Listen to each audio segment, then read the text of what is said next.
then my last question to Mike, because I just thought about Martin Kinney when you talked about Shambhala and you talked about traveling to the center of the earth. Is Uh-huh. Shambhala is Shambhala a physical place on earth? Because Martin Kinney was sounding like, he about to travel to the North Pole and he going to a physical location. Is Shambhala a physical location or is it an internal state of being? You know what? Now that's a good question. Uh, I think you were on that time too, Mike. Was he? I yeah, think. yeah, I was on there. I was on there. I remember. I'm pausing because I want to give a good answer. Um, Shambhala, in my opinion, it is both. If you look at, I paused because I was trying to remember a YouTube video I just watched recently. Um, Admiral Byrd, this dude Admiral Byrd, I think it was World War II. He took an expedition. Yeah, World War II. They knew that the Nazis were fleeing to the North Pole, and they were trying to capture them and stop them. They were aware that the Nazis were doing on some occult shit, so they would this dude Admiral Byrd, and the dude Admiral Byrd, he was straight up and down. He was a military dude. He didn't play no games. He wasn't one that would exaggerate. You know, he had a very what's the word? He had a very stellar career. Well, he took a few hundred soldiers and ships and all that. Make a long story short, he was chasing these Nazis, and he said that he flew into a cavern. He flew into a cavern in the North Pole, and he said that after a while, he saw colors and lights that he had never seen before. He saw flora and fauna, trees and stuff. He saw extinct animals like dinosaurs and shit. And later, he came to realize that he was in the center of the earth. Mm. And then when he came, he said that while he was flying and seeing all this stuff, that two spaceships came, like not spaceships, but they were more advanced than the craft that he had. He said that they escorted him, took him to the person running it, and they were talking, and they was telling them that, hey, we watched humanity, blah, blah, blah. Well, I want to fast forward to the part that makes me think it's real.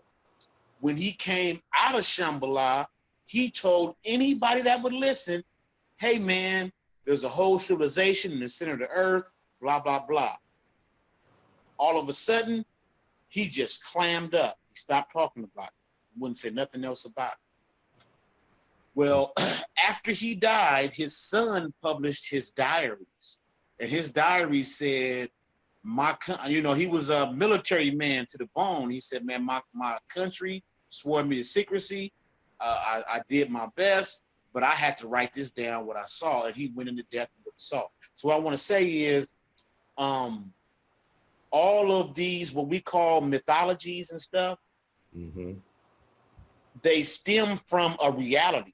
Now, whether that reality is in universe A or universe B, I don't know.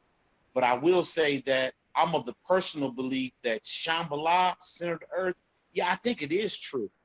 Because most of the things that we consider to be fact is just theory. Like most people will be surprised to find out that gravity is a theory. Yeah. Google it. Gravity isn't a fact, it's a theory. Now we're saying that gravity is the only thing keeping us on the ground, but gravity is not a fact. So if you do just the barest research, it'll say that they've only went so many miles down.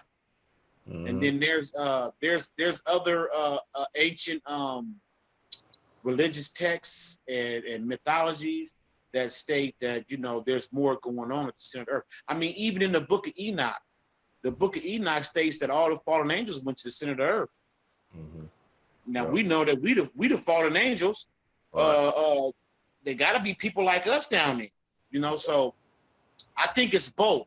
I think that for the sake of expanding our consciousness, that some of these allegories that are true, or have some basis in truth, they're put in mythology and story form just to continue to activate our consciousness.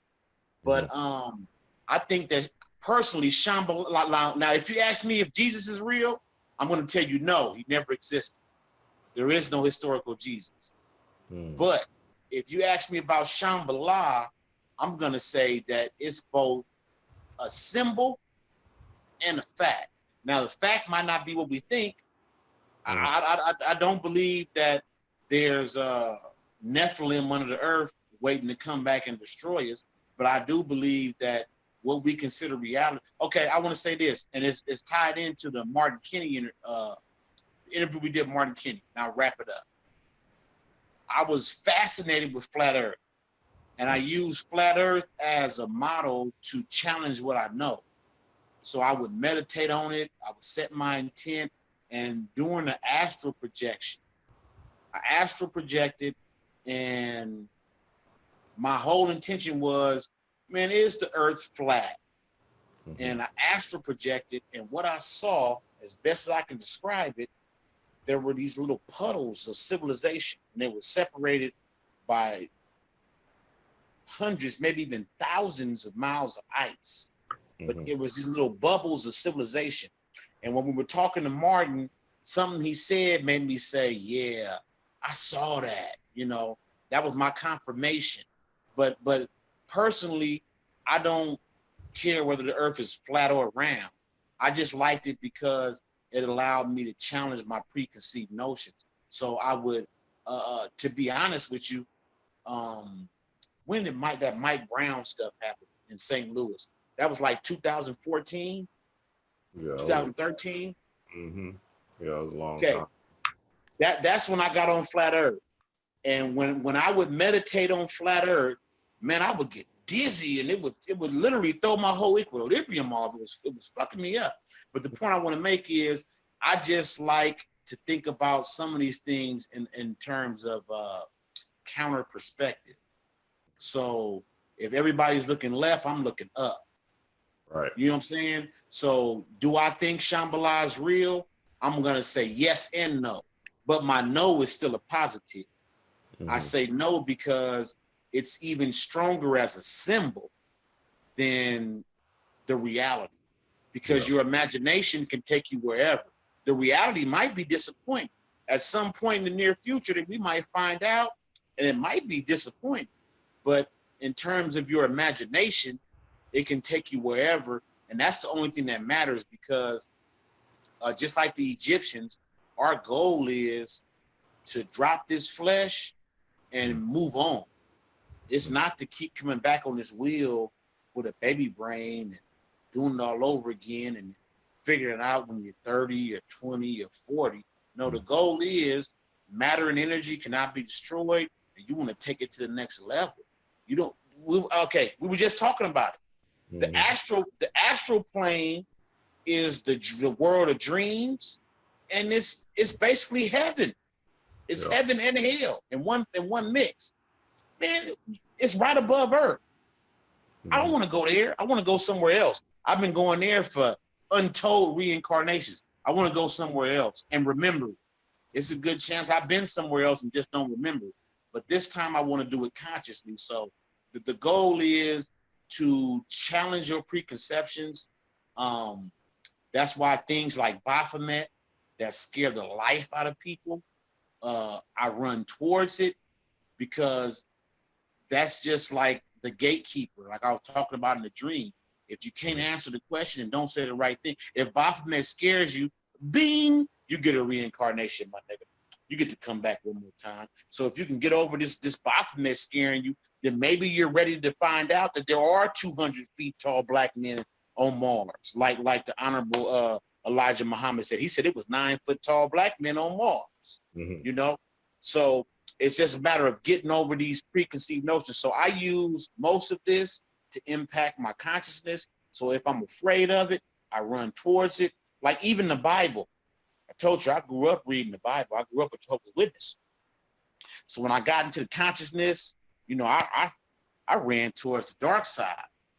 And then at some point it hit me and said, you know what? I ain't scared of demons. I'm scared of the Bible. Mm. So I turned around and ran towards the Bible. I'm gonna see what kind of knowledge they got in there. And I found it. And I realized that I chose my mom to reincarnate because my mom was on that Bible so tough. We read the Bible every day for an hour, every day, literally. I've read the Bible probably 7 times in my lifetime, maybe more. So I'm just saying that to say that I realized, to tie it into everything we've been saying, reincarnation, all of that. I chose my mom. She drilled that Bible into me, and I ran from it. I ran so hard from it, I was willing to kick it with Lucifer and Baphomet. But I turned around, went in it. Matter of fact, I spent the whole year examining the Bible from a Gnostic standpoint. And then after that, my mind opened up. I could even appreciate the dark side better. So I'm just saying to anybody listening, you want to challenge your own preconceived notions, especially we talking dreams, especially nightmares. A lot of times we know that dreams are symbols, but if we have a dream that, you know, your girlfriend was fucking somebody or your best friend stabbed you in the back, you all of a sudden, you know what I'm saying, you turn to the big mom. Oh, somebody finna, so-and-so finna do me wrong. No, that was symbols. Because Big Mama, when she had her dream that somebody pregnant, she didn't have a dream that somebody was walking around with a big belly. Nah, Big Mama had a dream about fish. And then she woke up in the morning and said, ooh, I had the fish dream. Somebody pregnant. So don't take these dreams literally. They're all symbols. Even if you see something where your girlfriend is cheating or your best friend did you dirty, it's all symbols. Now, every now and then, I'm gonna be honest, I have met up with people in the astral. My man, Ajin on Facebook, I met up with him in the astral and I told him about some stuff and it was mind blowing.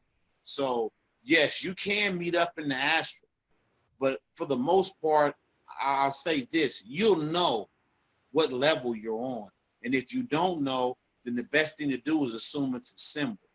But if you reach that point where you know, and you like Bobby Hemmett, I'm gonna say this and I'm done.